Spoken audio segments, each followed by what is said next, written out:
धर्मक्षेत्रे कुरुक्षेत्रे समवेतायुत्सवः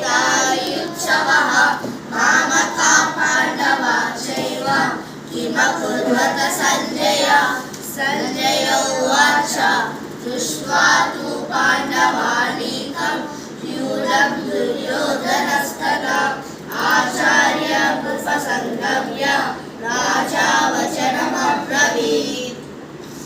धृतराष्ट्र उवाच धर्मक्षेत्रे कुरुक्षेत्रे समवेतायुत्सवः मामका पाण्डवाश्चैव किमकुर्वत सञ्जय सञ्जय उवाच दृष्ट्वा तु पाण्डवानीकं व्यूढं दुर्योधनस्तथा आचार्यमुपसङ्गम्य राजा वचनमब्रवीत्। धृतराष्ट्रमुवाच धर्मक्षेत्रे कुरुक्षेत्रे समवेतायुत्सवः